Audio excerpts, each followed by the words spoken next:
નમસ્કાર વિદ્યાર્થી મિત્રો, એજ્યુકેશન જીબીમાં તમારું સ્વાગત છે. જો તમને મારો આજનો આ વિડીયો ગમે તો વિડીયોને લાઇક કરજો, શેર કરજો અને ચેનલને સબસ્ક્રાઇબ કરજો.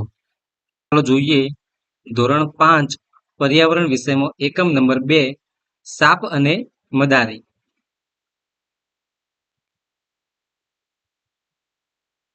હું આર્યનાથ છું. અહીં આર્યનાથ નામનો છોકરો છે એ એના વિશેની વાત કહે છે. એ કહે છે કે હું કંઈક એવું ખાસ કરી શકું છું કે જે તમારામાંથી કોઈ ના કરી શકે. શું તમે જાણો છો? હું બીન વગાડી શકું છું. તમને અચરજ થશે. હા, બીન વગાડીને સાપને નચાવી શકું છું. મેં આ કલા મારા કુટુંબના સભ્યો પાસેથી શીખી છે. અમે લોકો કાલબેલિયા તરીકે જાણીતા છીએ. અમારા બધામાં મારા દાદાજી રોશનનાથજી ખૂબ જ પ્રખ્યાત છે. તે સરળતાથી ઘણા ઝેરી સાપ પકડી શકતા હતા. તે અમને તેમના ભૂતકાળની ઘણી વાતો કહે છે. આવો તેમની વાર્તા તેમના પોતાના શબ્દોમાં સાંભળીએ. નાગ ગુંફન. આ પ્રકારની ભાત સૌરાષ્ટ્ર, ગુજરાત અને દક્ષિણ ભારતમાં રંગોળીમાં, ભરત ગૂંથણમાં તથા દિવાલ શણગારવામાં વપરાય છે.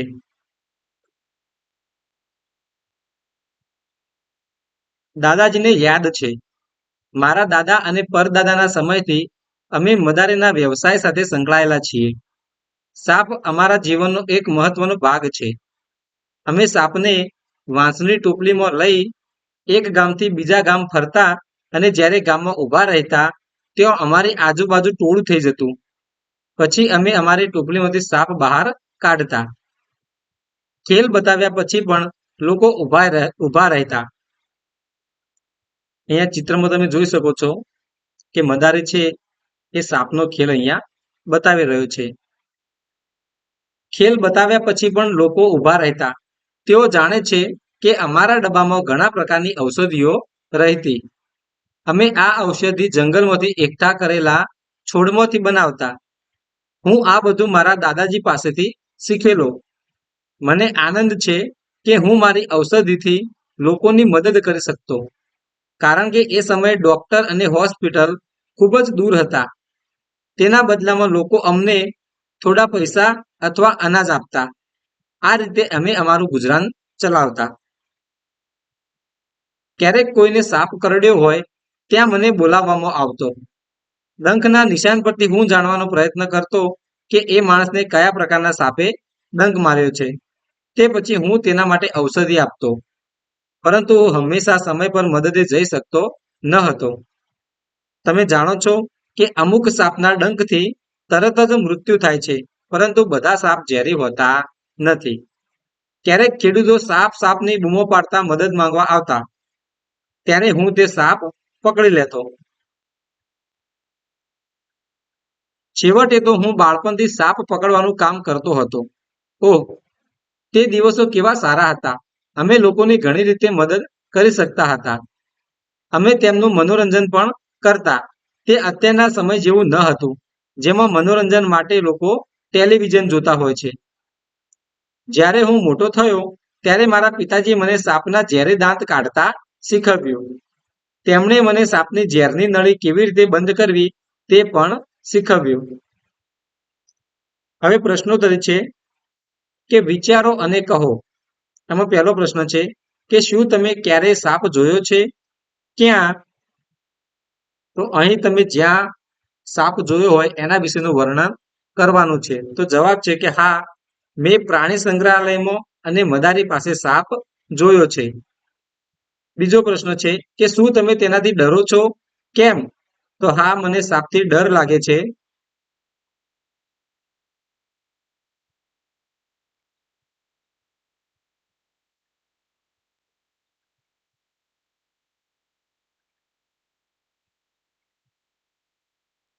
હા, મને સાપથી ડર લાગે છે.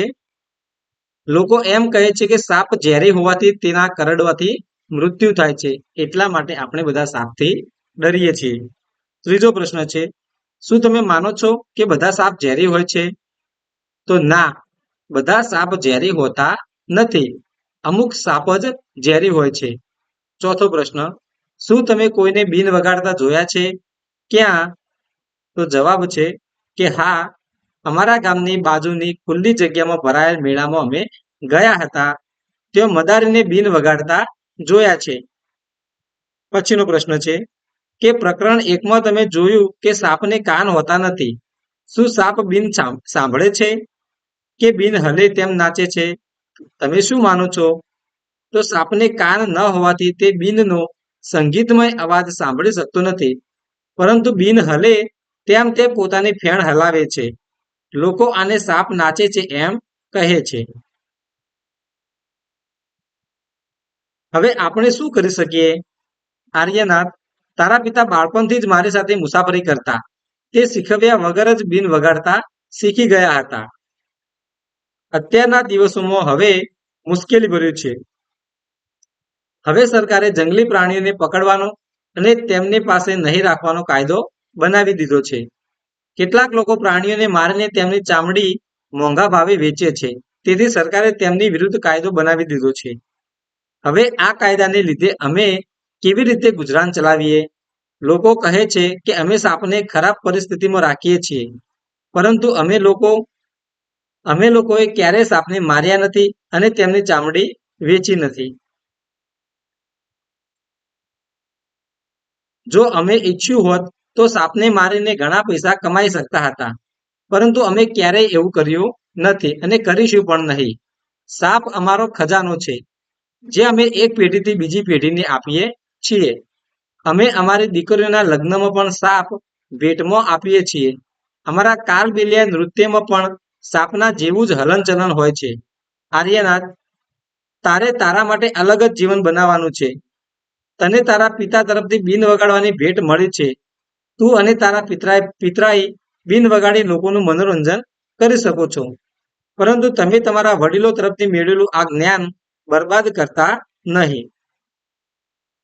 તમારા સાપ વિશેના આ જ્ઞાનની ગામ કે શહેરમાં બાળકો સાથે આપલે કરો. અહીંયા ચિત્ર તમે જોઈ શકો છો કે બધા જે માણસો છે એ બીન વગાડી રહ્યા છે. તો જે અહીંયા નૃત્ય થાય છે એમાં વપરાયેલા સંગીતના સાધનો છે કે બીન, તુંબા. તુંબા એટલે એક પ્રકારનો ડ્રમ, ખંજરી અને ઢોલ, જે આ નૃત્યમાં જોવા મળે છે. એમાં ઢોલ સિવાયના ત્રણેય વાદ્યો સૂકવેલી દૂધીમાંથી બનાવવામાં આવે છે.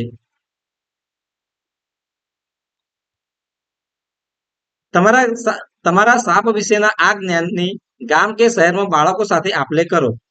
તેમને કહો કે તેઓ સાપથી ડરે નહીં. તેઓને ઝેરી સાપ ઓળખવામાં મદદ કરો. તેમને કહો કે સાપ કેવી રીતે ખેડૂતોના મિત્ર છે. તેઓ ખેતરમાંથી ઉંદર ખાઈ જાય છે, નહીં તો ઉંદર પાક ખાઈ જાય. હવે અમારી વાર્તા કહો અને તમારા જીવનની પણ નવી વાર્તા તમારા પૌત્રોને કહેવા માટે બનાવો. અહીં બાજુમાં તમે જોઈ શકો છો કે કાલબેલિયા નૃત્યનું ચિત્ર અહીંયા આપેલું છે.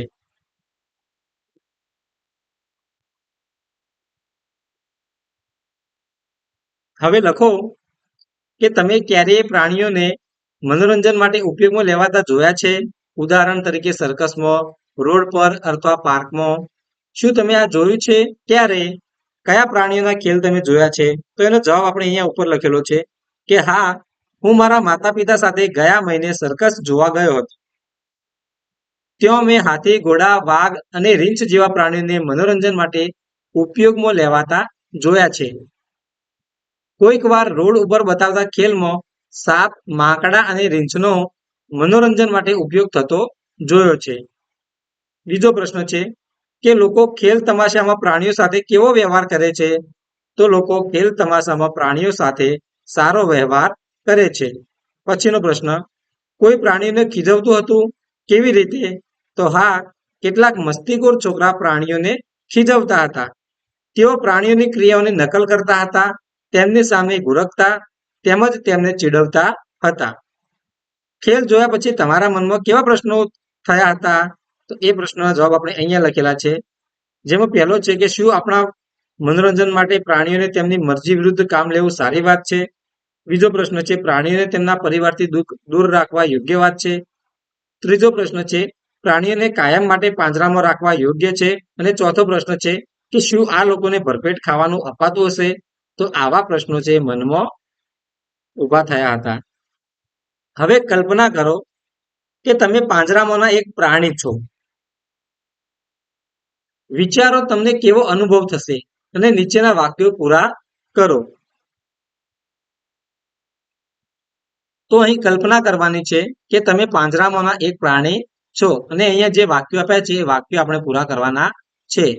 તો આનું પહેલું વાક્ય છે કે હું ડરું છું જ્યારે રિંગ માસ્ટર મારી સામે ચાબુક ઉગામે છે. બીજો છે કે હું ઈચ્છું છું કે હું આ કેદમાંથી જલ્દી મુક્ત થાઉં.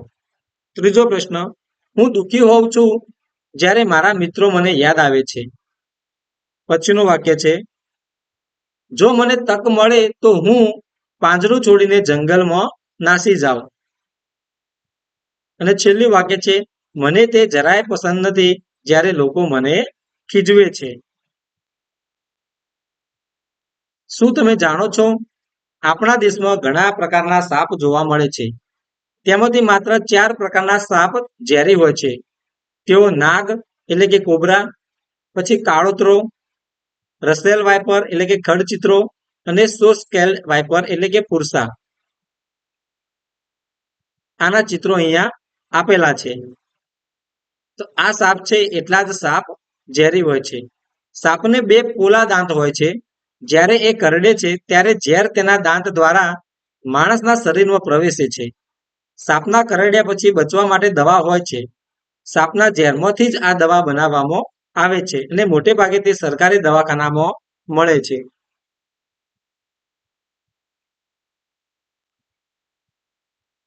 હવે લખો કે મદારીની જેમ બીજા કયા લોકો પોતાના ગુજરાન માટે પ્રાણીઓ પર નિર્ભર છે? તો જવાબ છે કે મદારીની જેમ વાંદરા માકડાને નચાવવા વાળા, રીંછને નચાવવા વાળા, દૂધ વેચવા વાળા, ઘોડાગાડી વાળા, ઊંટગાડી વાળા, ગધેડા રાખનારા લોકો પોતાના ગુજરાન માટે પ્રાણીઓ પર નિર્ભર છે. હવે સર્વેક્ષણ કે જે લોકો પ્રાણીઓ રાખે છે. તમારા આસપાસના વિસ્તારમાં કેટલાક લોકો સાથે વાત કરો કે જેઓ એક કે તેથી વધારે પ્રાણીઓ તેમના જીવન નિર્વાહ માટે રાખે છે. ઉદાહરણ તરીકે ઘોડાગાડી માટે ઘોડા, દૂધ માટે ગાય, ઈંડા માટે મરઘી વગેરે. હવે એના પરથી આ પ્રશ્નોના જવાબ આપવાના છે કે તેઓ જે પ્રાણીઓ રાખે છે તેમનું નામ આપો. તો અહીં તેઓ જે પ્રાણીઓ રાખતા હોય, તમે જેની સાથે ચર્ચા કરી હોય અને તે જે પ્રાણીઓ રાખતા હોય એના નામ અહીંયા લખવાના છે. તો તેઓ ગાય, ભેંસ અને બળદ રાખે છે.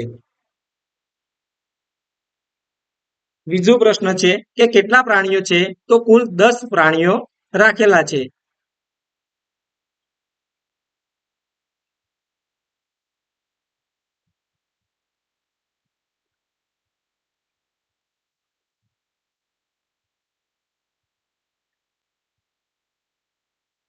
કુલ 10 પ્રાણીઓ રાખેલા છે. તે પ્રાણીઓ માટે કોઈ અલગ જગ્યા છે? તો હા, પ્રાણીઓ માટે અલગ વાડા બનાવેલા છે. તેની સંભાળ કોણ રાખે છે? તો તેની સંભાળ તેમના માલિક શોમાભાઈ રાખે છે. તે પ્રાણીઓ શું ખાય છે?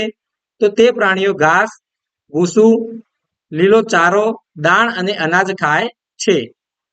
શું પ્રાણીઓ ક્યારેય બીમાર પડે છે? તે વખતે પાળનાર વ્યક્તિ શું કરે છે?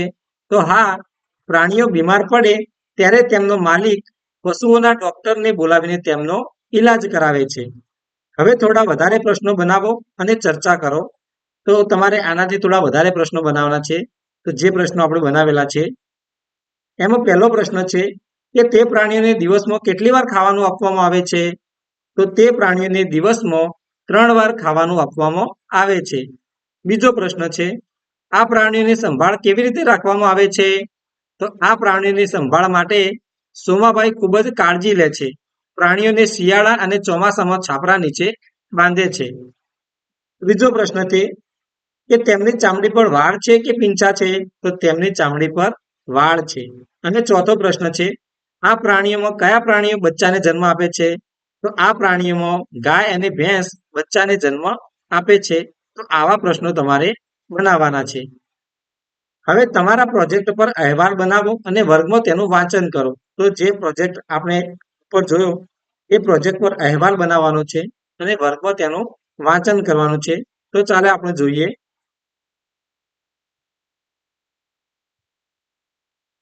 તો મારા સર્વેક્ષણ પ્રોજેક્ટ માટે મેં સોમાભાઈ સાથે વાત કરી, જેઓ પોતાના જીવન નિર્વાહ માટે પ્રાણીઓ રાખે છે.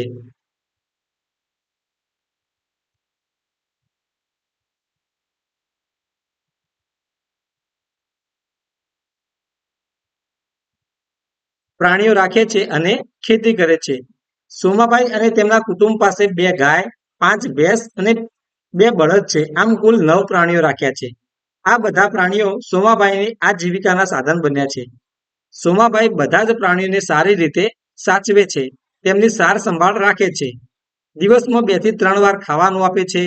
શિયાળો અને ચોમાસું હોય ત્યારે પ્રાણીઓને વાડામાં રાખે છે અને ઉનાળો હોય ત્યારે ખુલ્લા ઝાડ નીચે બાંધે છે. સોમાભાઈના કુટુંબ માટે પ્રાણીઓ ખૂબ જ ઉપયોગી છે. ગાય અને ભેંસ દૂધ આપે છે. બળદ ખેતીકામમાં ઉપયોગમાં આવે છે. કોઈક વાર કોઈ પ્રાણી બીમાર પડે તો સોમાભાઈ પશુઓના ડોક્ટરને બોલાવીને તેમનો ઈલાજ કરાવે છે. આમ સોમાભાઈ અને પ્રાણીઓ એકબીજા પર અવલંબિત છે. ઘર આંગણાના પ્રાણીઓ માનવીઓ સાથે હળીમળી ગયા છે. આપણા જીવનનો એક ભાગ છે.